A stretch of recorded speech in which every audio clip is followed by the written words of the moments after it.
देश के science and technology minister doctor Jitendra Singh ji, Bharat सरकार के principal scientific adviser Ajay Kumar Sood, हमारे बीच उपस्थित नोबेल पुरस्कार विजेता सर आंड्रे गाइम, देश विदेश से आए सभी वैज्ञानिक, इनोवेटर्स, एकेडेमिया के लोग, अन्य महानुभाव,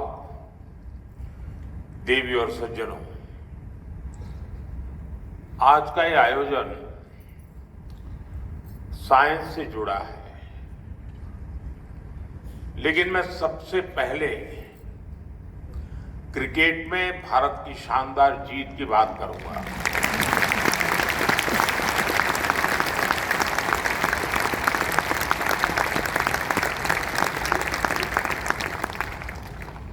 पूरा भारत अपनी क्रिकेट टीम की सफलता से बहुत खुश है। ये भारत का पहला विमेन्स वर्ल्ड कप है। मैं हमारी विमेन क्रिकेट टीम को बहुत बहुत बधाई देता हूं। हमें आप पर गर्व है। आपकी ये सफलता देश के करोड़ों नौजवानों को प्रेरित करेगी।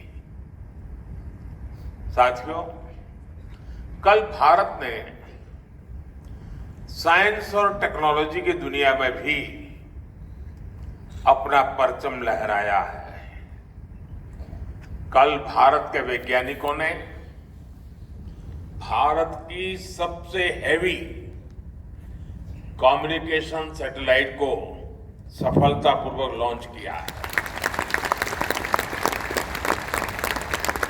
मैं इस मिशन से जुड़े सभी वैज्ञानिकों को, इसरो की भी बहुत बहुत बधाई देता हूं। साथियों, आज भी साइंस और टेक्नोलॉजी की दुनिया में बहुत बड़ा दिन है।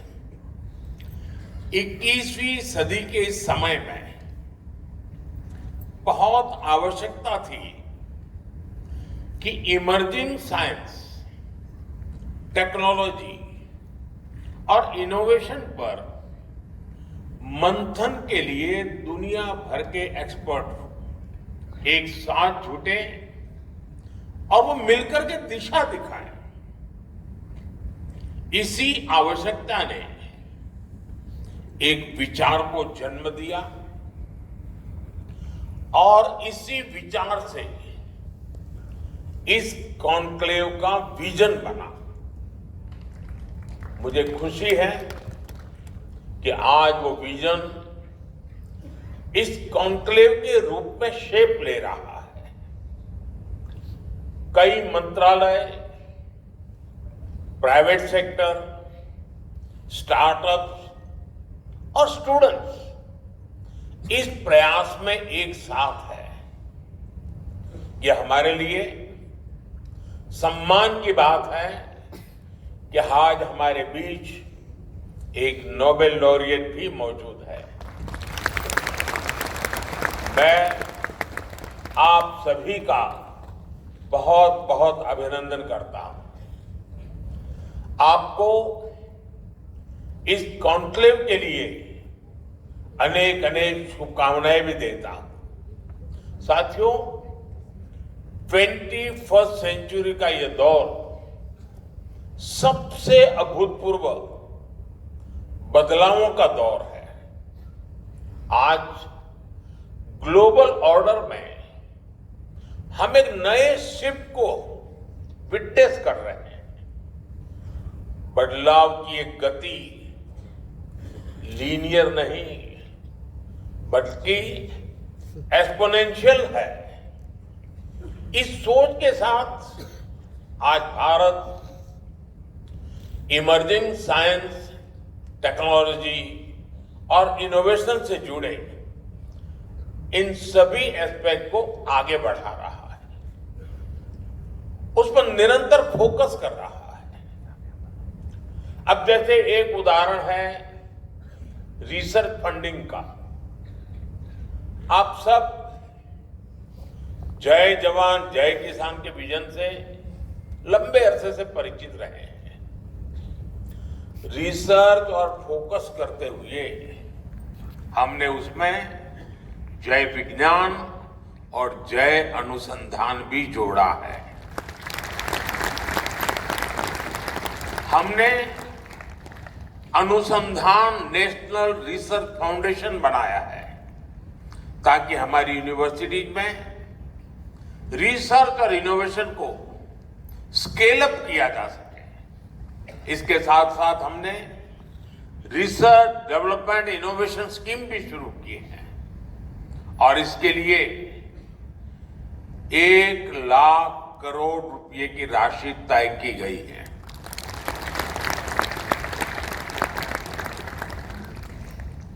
आपको लगता होगा ये 1,00,000 करोड़ मोदी के पास रहने वाला है, इसलिए ताली नहीं बजा रहे हो।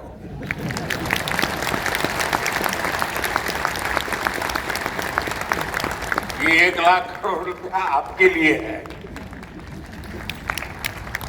आपका सामर्थ्य बढ़ाने के लिए है, आपके लिए अवसर के नए द्वार खोलने के लिए है। हमारा प्रयास है कि प्राइवेट सेक्टर में भी रिसर्च एंड डेवलपमेंट को बढ़ावा मिले। पहली बार हाई रिस्क और हाई इंपैक्ट प्रोजेक्ट के लिए कैपिटल भी उपलब्ध कराई जा रही है। साथियों, भारत में इनोवेशंस का आधुनिक इकोसिस्टम बने, इसके लिए हम ईज ऑफ डूइंग रिसर्च पर भी फोकस कर रहे हैं। इस दिशा में हमारी सरकार ने फाइनेंशियल रूल्स गवर्नमेंट पॉलिसी में भी कई रिफॉर्म्स किए हैं। हमने रेगुलेशन, इंसेंटिव्स और सप्लाई चेन में भी रिफॉर्म्स किए हैं ताकि प्रोटोटाइप जल्दी से लैब से निकलकर मार्केट तक पहुंचे। साथियों, भारत को इनोवेशन हब बनाने के लिए पिछले कुछ वर्षों में जो नीतियां बनी, जो निर्णय हुए, उसका असर अब साफ साफ दिखाई दे रहा है। मैं आपके सामने बड़े संतोष के साथ कुछ आंकड़े रखना चाहता हूं। वैसे मैं स्वभाव से बहुत जल्दी संतोष मानने वाला व्यक्ति नहीं हूं, लेकिन ये संतोष मेरा बीते हुए कल के संदर्भ में है। आने वाले कल के संदर्भ में अभी मेरा संतोष तो बहुत बाकी है, हमें बहुत आगे जाना है। पिछले दशक में हमारा R&D एक्सपेंडिचर 2 गुना हुआ है। भारत में रजिस्टर किए गए पेटेंट की संख्या 17 गुना बढ़ी है। 17 टाइम्स का इंक्रीज। स्टार्टअप में भी भारत अब दुनिया का तीसरा सबसे बड़ा स्टार्टअप इकोसिस्टम बन गया है। हमारे 6,000 से अधिक डीप टेक स्टार्टअप्स आज क्लीन एनर्जी, एडवांस मटेरियल्स जैसे क्षेत्रों में काम कर रहे हैं। भारत का सेमीकंडक्टर सेक्टर भी अब उड़ान भर चुका है। बायो इकोनॉमी की बात करें तो 2014 में ये $10 बिलियन की थी। आज ये करीब $140 बिलियन तक पहुंच चुकी है। साथियों, पिछले कुछ वर्षों में हमने कई सनराइज डोमेन्स में भी कदम बढ़ाया है। Green hydrogen, quantum computing, deep sea research, critical minerals, इन सभी डोमेन्स में भारत ने अपनी प्रॉमिसिंग प्रेजेंस दर्ज करा दी है। साथियों, जब साइंस को स्केल मिलती है, जब इनोवेशन इंक्लूसिव बनती है और जब टेक्नोलॉजी ट्रांसफॉर्मेशन लाती है, तो बड़ी उपलब्धियों की नींव मजबूत होती है, तैयार हो जाती है। पिछले 10-11 वर्षों में भारत की यात्रा इसी विजन का उदाहरण है। भारत अब टेक्नोलॉजी का कंज्यूमर नहीं, बल्कि टेक्नोलॉजी के लिए जरिए ट्रांसफॉर्मेशन का पायोनियर बन चुका है। कोविड के दौरान हमने रिकॉर्ड समय में स्वदेशी वैक्सीन विकसित की। हमने दुनिया का सबसे बड़ा वैक्सीनेशन प्रोग्राम चलाया। साथियों, इतने मेहनत स्केल पर पॉलिसीज और प्रोग्राम्स को सक्सेसफुली इंप्लीमेंट करना, ये कैसे पॉसिबल होता है?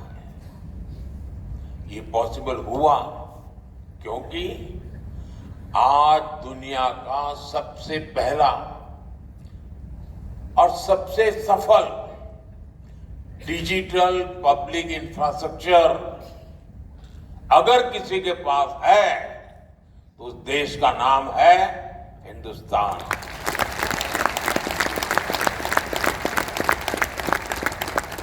हमने 2 लाख ग्राम पंचायतों को ऑप्टिकल फाइबर से जोड़ा है। मोबाइल डेटा को डेमोक्रेटाइज किया है। साथियों, बीते वर्षों में अगर हमारा स्पेस प्रोग्राम चांद और मंगल तक पहुंचा, तो साथ ही हमने अपने किसानों, मछुआरों को स्पेस साइंस के लाभ से भी जोड़ा। और निश्चित तौर पर इन सभी उपलब्धियों के पीछे आप सबका योगदान है।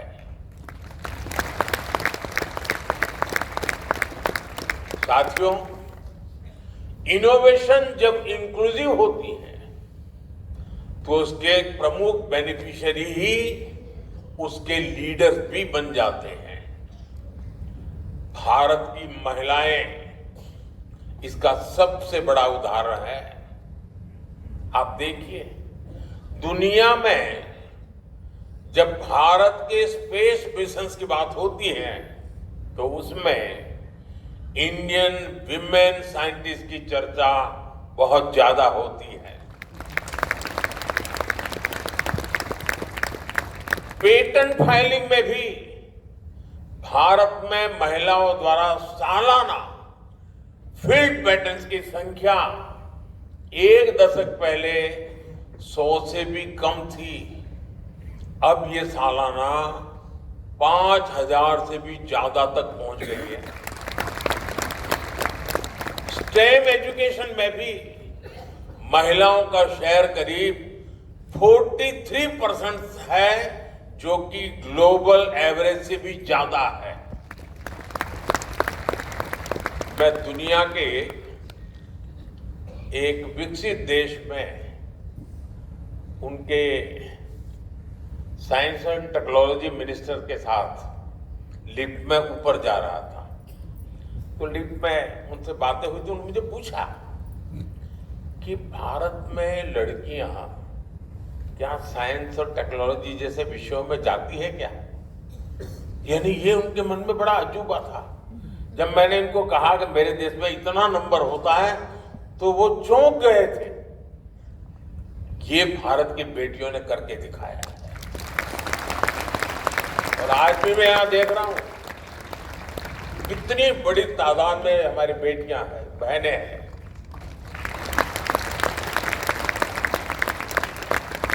ये आंकड़े हमें बताते हैं कि भारत में साइंस एंड टेक्नोलॉजी के क्षेत्र में महिलाएं कितनी तेजी से आगे बढ़ रही हैं। साथियों, इतिहास में कुछ क्षण ऐसे आते हैं जिनसे कई पीढ़ियों को मोटिवेशन मिलता है। कुछ साल पहले हमारे बच्चों ने चंद्रयान का सफर देखा, उसकी सफलता भी देखी और सफलता साइंस के प्रति जबरदस्त तरीके से उनको आकर्षित करने के लिए कारण आई, अवसर बन गई और उन्हें असफलता और सफलता दोनों को देखा था। हाल में ग्रुप कैप्टन शुभांशु शुक्ला की स्पेस स्टेशन की यात्रा ने बच्चों में एक नई उत्सुकता पैदा की है। हमें नई पीढ़ी में पैदा हुई जिज्ञासा का लाभ उठाना चाहिए। साथियों, हम जितने ज्यादा ब्राइट यंगस्टर्स को साइंस, टेक्नोलॉजी और इनोवेशन की दिशा में ले जा सके उतना ही बेहतर होगा। इसी सोच के साथ देश भर में लगभग 10,000 अटल टिंकरिंग लैब बनाई गई हैं। इनमें 1 करोड़ से ज्यादा बच्चे क्यूरियोसिटी और क्रिएटिविटी के साथ एक्सपेरिमेंट कर रहे हैं। और आपको ये जानकर खुशी होगी, इन लैब की सफलता को देखते हुए हम 25,000 नई अटल टिंकरिंग लैब भी बनाने जा रहे हैं।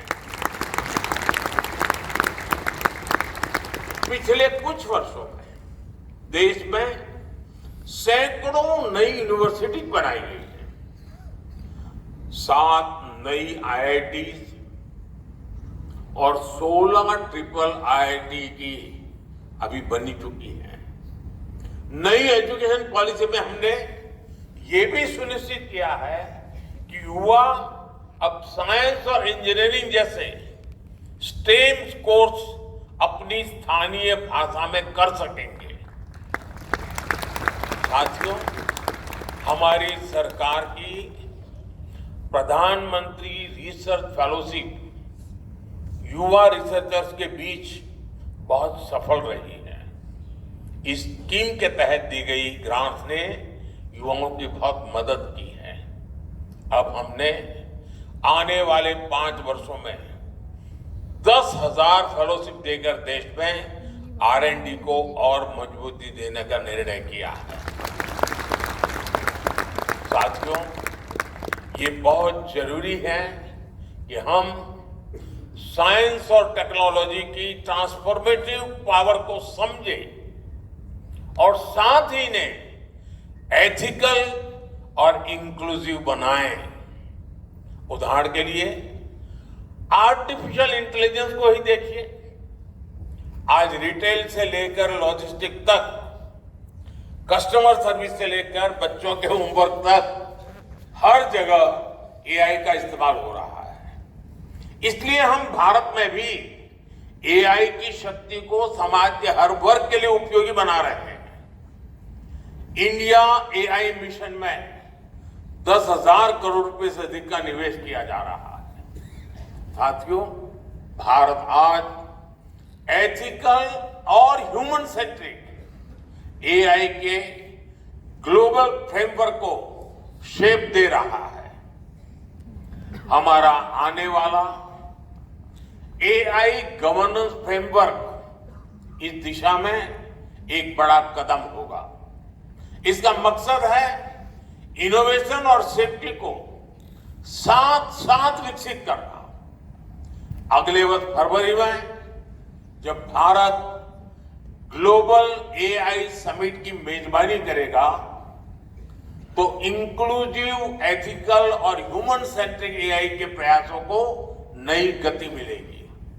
साथियों, अब समय है कि हम इमर्जिंग एरियाज में 2 गुनी ऊर्जा से काम करें। ये विकसित भारत के हमारे लक्ष्य की प्राप्ति के लिए भी बहुत अहम है। मैं आपसे कुछ आइडियाज शेयर करना चाहता हूं। हम फूड सिक्योरिटी से आगे बढ़कर न्यूट्रिशन सिक्योरिटी की दिशा में आगे जाएं। क्या हम ऐसी next generation bio fortified crop विकसित कर सकते हैं जिससे कुपोषण के खिलाफ लड़ाई में दुनिया को मदद मिले? क्या हम low cost soil health enhanced और बायो फर्टिलाइजर में ऐसे इनोवेशंस ला सकते हैं जो केमिकल इनपुट्स का अल्टरनेटिव बने और सॉइल हेल्थ को इंप्रूव करें?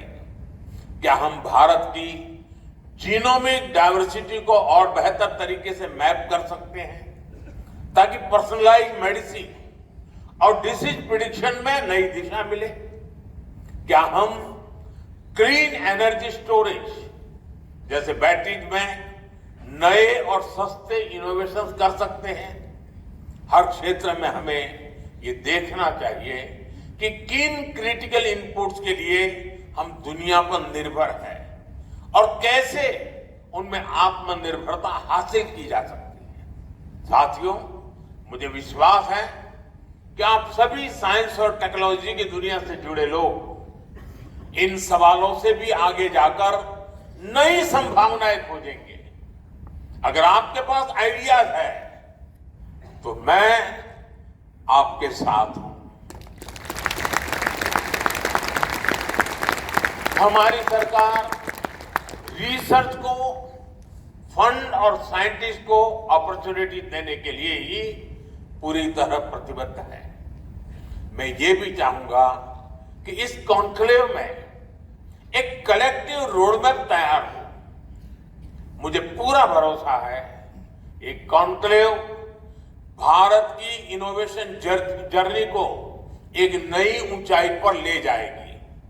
आपको एक बार फिर मेरी बहुत बहुत शुभकामनाएं हैं। जय विज्ञान, जय अनुसंधान। बहुत बहुत धन्यवाद। बहुत बहुत धन्यवाद माननीय प्रधानमंत्री जी, आपके प्रेरक शब्दों ने हम सभी के संकल्प को और अधिक दृढ़ कर दिया है। एक विकसित, सुरक्षित, आत्मनिर्भर और नवोन्मेषी भारत के निर्माण की दिशा में और आपके नेतृत्व में, आपके दिशा निर्देश में यकीनन हम जय विज्ञान और जय अनुसंधान का जो सपना है आपका, उसे हम साकार करेंगे अधिक ऊर्जा, अधिक उत्साह, अधिक प्रतिबद्धता के साथ। बहुत बहुत धन्यवाद माननीय प्रधानमंत्री जी। धन्यवाद हमारे माननीय केंद्रीय